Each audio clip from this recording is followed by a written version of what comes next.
प्रिय विद्यार्थियों, नमस्कार, आदाब। तीसरे सप्ताह के अंतर्गत 15वें व्याख्यान में मैं डॉक्टर ग़ुलाम फ़रीद साबरी आप सभी का स्वागत करता हूं। जैसा कि आप जानते हैं कि इस सप्ताह हम शब्द संरचना के बारे में पढ़ रहे हैं। पिछले व्याख्यान में हमने व्यंजन संधि द्वारा शब्द निर्माण के बारे में जानकारी प्राप्त करते हुए देखा कि किस प्रकार व्यंजन संधि शब्द निर्माण में अपनी भूमिका निभाती है। इस क्रम को आगे बढ़ाते हुए आज के व्याख्यान में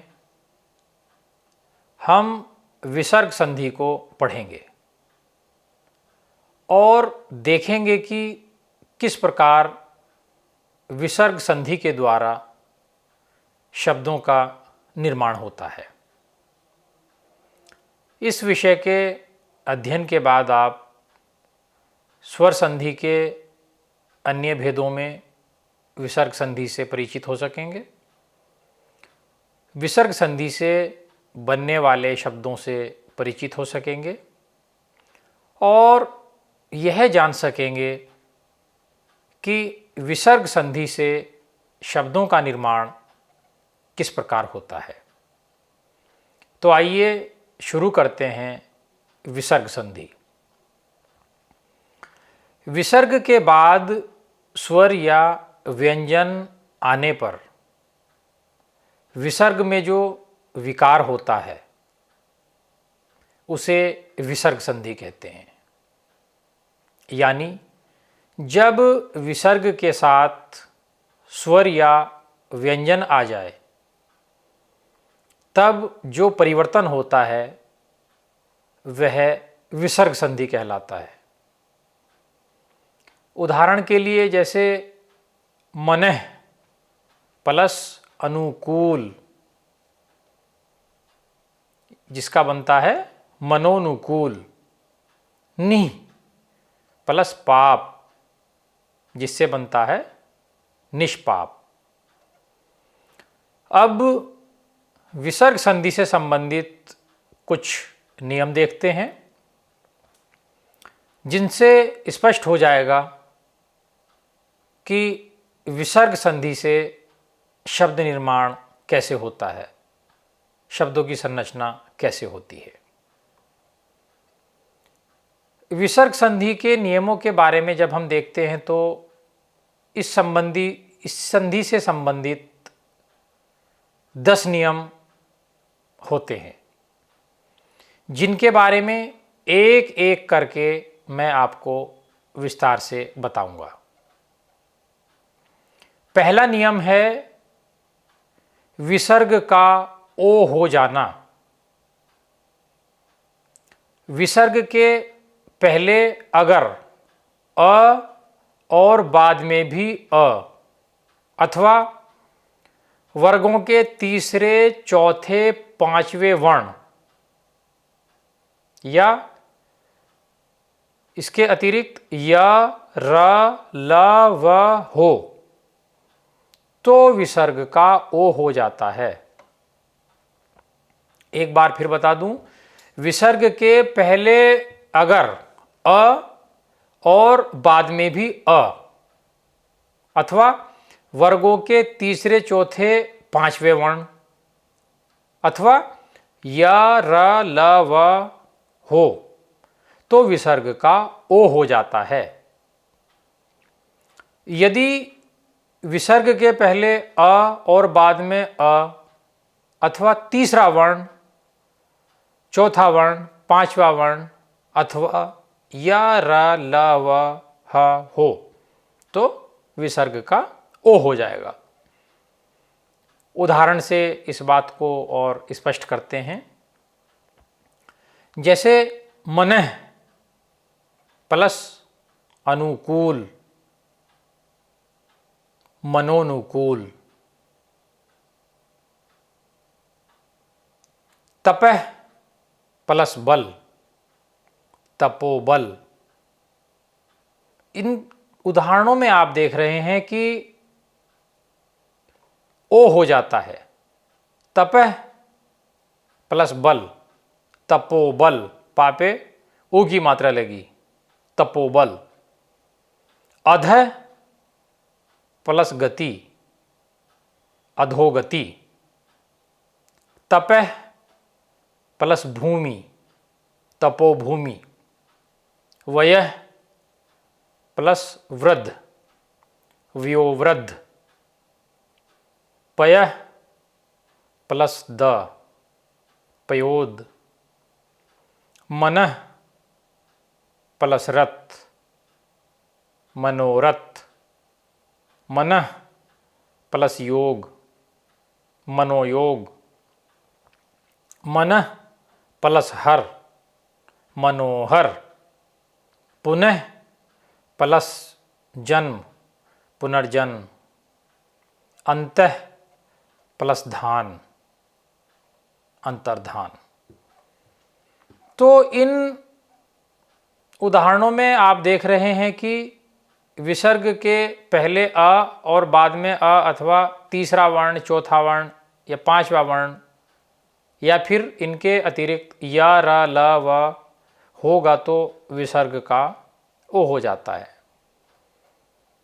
अब विसर्ग संधि का दूसरा नियम देखते हैं जिसमें विसर्ग रा हो जाता है।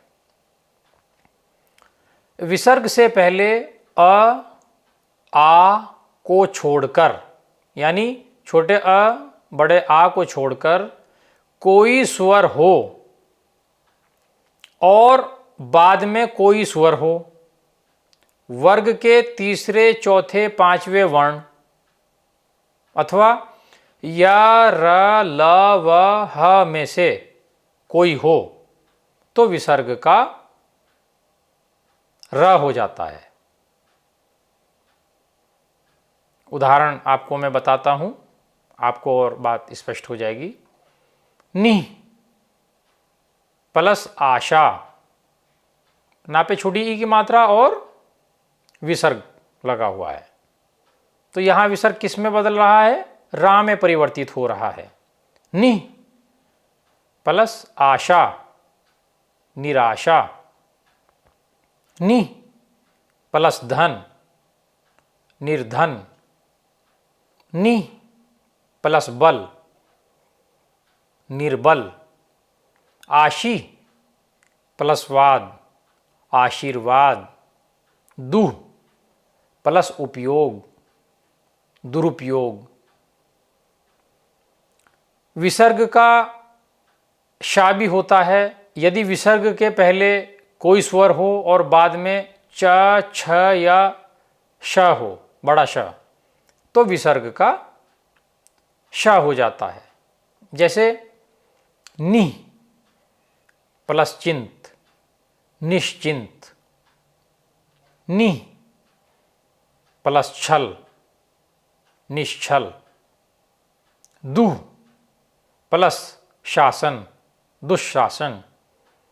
दुह प्लस चरित्र, दुश्चरित्र। इन उदाहरणों में आपने देखा कि विसर्ग का बड़ा शा बन जाता है।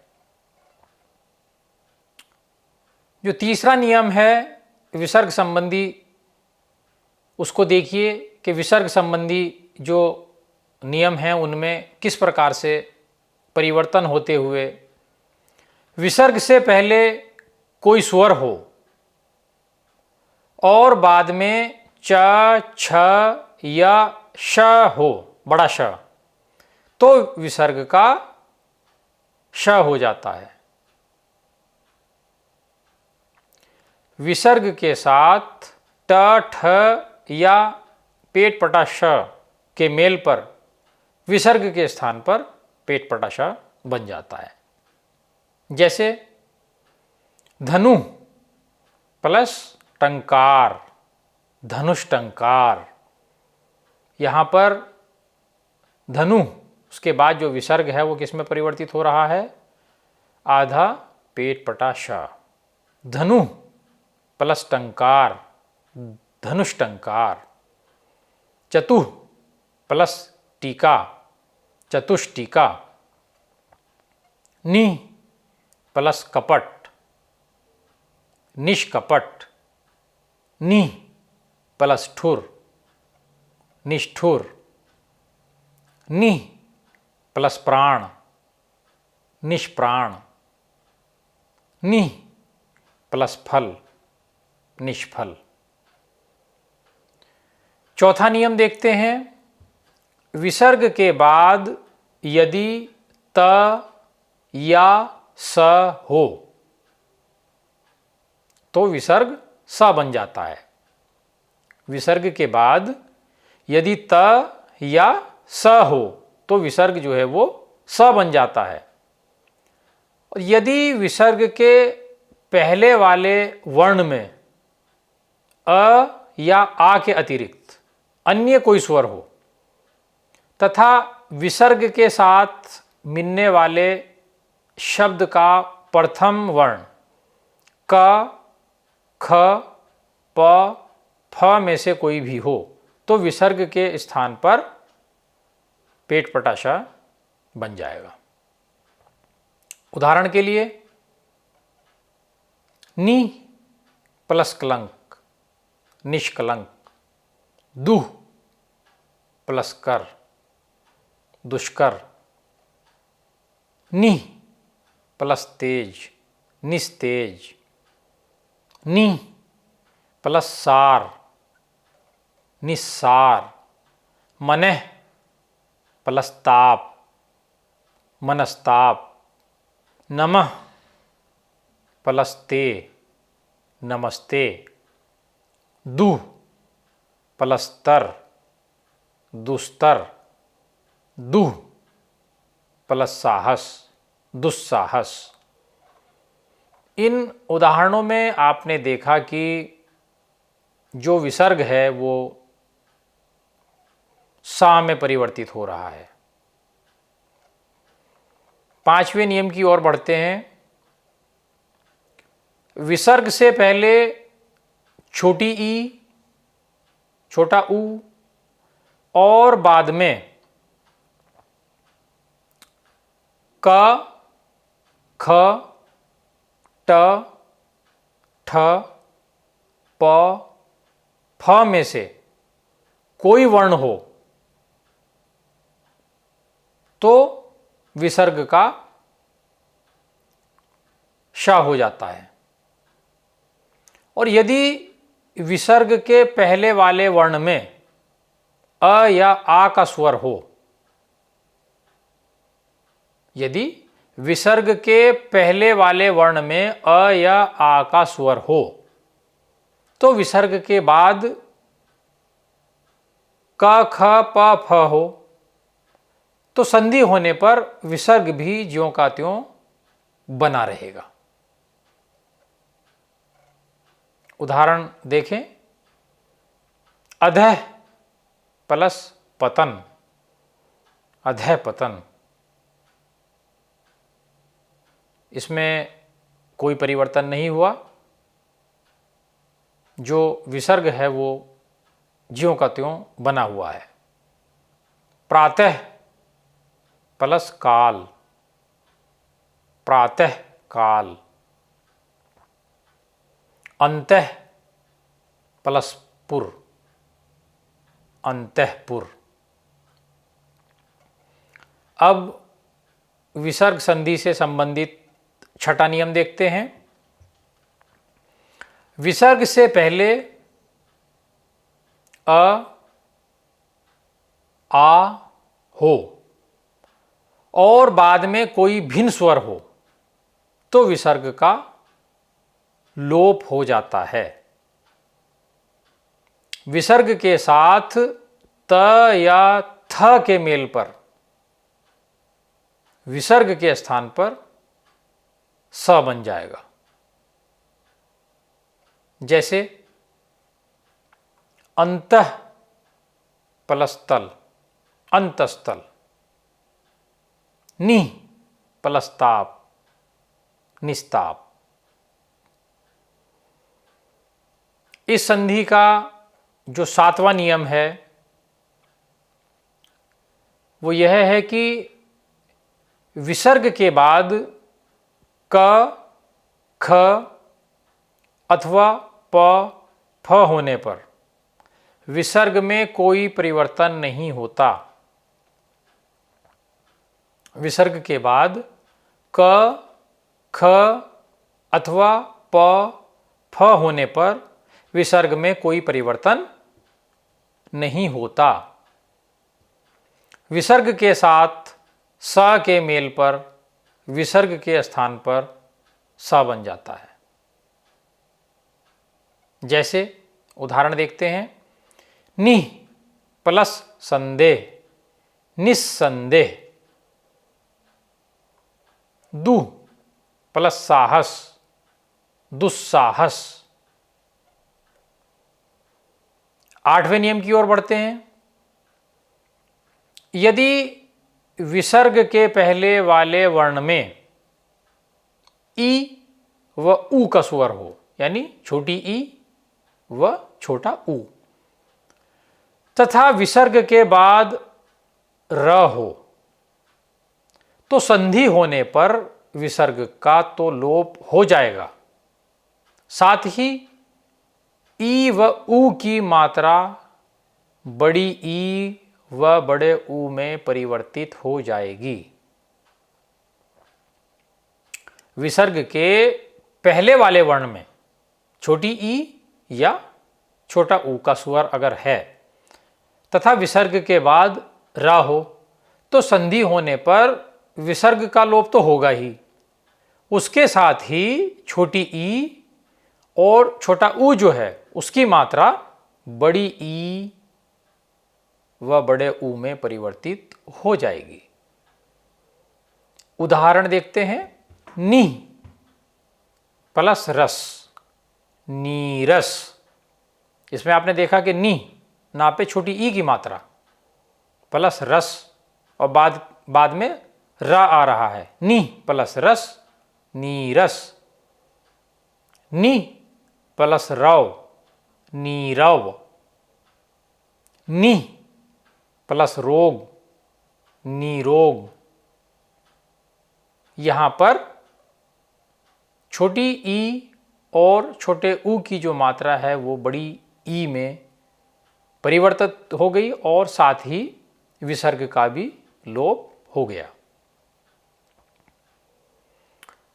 9वां नियम देखते हैं कि विसर्ग के पहले वाले वर्ण में आ का स्वर हो तथा विसर्ग के साथ आ के अतिरिक्त अन्य किसी स्वर के मेल पर विसर्ग का लोप हो जाएगा। विसर्ग के पहले वाले वर्ण में अ का स्वर हो तथा विसर्ग के साथ अ के अतिरिक्त अन्य किसी स्वर के मेल पर विसर्ग का लोप हो जाएगा तथा अन्य कोई परिवर्तन नहीं होगा।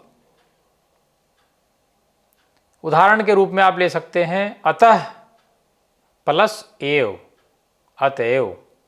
इसमें क्या है, विसर्ग का लोप हो गया। अतः प्लस एव, अतएव। पह प्लस आदि, पयादि। इनमें विसर्ग का लोप हो गया। 10वां नियम देखते हैं विसर्ग संधि का। विसर्ग के पहले वाले वर्ण में अ का स्वर हो। विसर्ग के पहले वाले वर्ण में अ का स्वर हो तथा विसर्ग के साथ अ, ग, घ, झ, ज, ड, ढ, अण, द, ध, न, ब, भ, म, य, र, ल, व, ह। इनमें से किसी भी वर्ण के मेल पर विसर्ग के स्थान पर ओ बन जाएगा। विसर्ग के पहले वाले वर्ण में अ का स्वर हो और विसर्ग के साथ जो ध्वनियां मैंने आपको बताई, अ, ग, घ, झ, ज, ड, ढ, अण, द, ध, न, ब, भ, म, य, र, ल, व, ह, इनमें से कोई भी वर्ण अगर है, इनके मेल पर विसर्ग के स्थान पर ओ बन जाएगा। उदाहरण के तौर पर आप देख सकते हैं, सरह प्लस ज, सरोज। यहां पर जो विसर्ग है वो ओ की मात्रा में परिवर्तित हो गया। सरह प्लस ज, सरोज। अधः प्लस भाग, अधोभाग। तो ये सारे नियम विसर्ग संधि से संबंधित है। मुझे आशा है कि आज के इस व्याख्यान के माध्यम से आपको विसर्ग संधि के बारे में विस्तृत जानकारी प्राप्त हुई होगी। साथ ही आप विसर्ग संधि से शब्द निर्माण के जो नियम हैं उनसे परिचित हुए होंगे। अब अंत में व्याख्यान संख्या 14 पर आधारित जो प्रश्न थे उनके उत्तर देख लेते हैं। प्रश्न 1 ब, प्रश्न 2 अ, प्रश्न 3 द, प्रश्न 4 अ, प्रश्न 5 स। अब आपके समक्ष स्वमूल्यांकन के लिए आज के व्याख्यान पर आधारित कुछ बहुविकल्पीय प्रश्न हैं, जिनके माध्यम से सही विकल्पों का चयन करके आप अपना स्वमूल्यांकन कर सकते हैं। पहला प्रश्न है, अंतः प्लस तल का संधि विच्छेद होगा। अ अंतःतल, ब अंततल, स अंतस्थल, द अंतस्थल। दूसरा प्रश्न है, विसर्ग के बाद क, ख अथवा प, फ होने पर विसर्ग में विकल्प अ परिवर्तन कर भी सकते हैं, ब परिवर्तन होता है, स कोई परिवर्तन नहीं होता, द उपरोक्त में से कोई नहीं। तीसरा प्रश्न है, महा प्लस ईश, महेश किस संधि का उदाहरण है? अ यण संधि, ब दीर्घ संधि, स गुण संधि, द अयादि संधि। चौथा प्रश्न है, धनु प्लस टंकार का संधि विच्छेद होगा। अ धनुतंकार, ब धनुष्टंकार, स धनुटंकार, द धनुष्टकार। पांचवा प्रश्न है, विसर्ग से पहले आ को छोड़कर कोई स्वर हो और बाद में कोई स्वर हो, वर्ग के तीसरे, चौथे, पांचवें वर्ण अथवा य, र, ल व ह में से कोई हो तो अ विसर्ग का क हो जाता है, ब विसर्ग का च हो जाता है, स विसर्ग का प हो जाता है, द विसर्ग का र हो जाता है। धन्यवाद।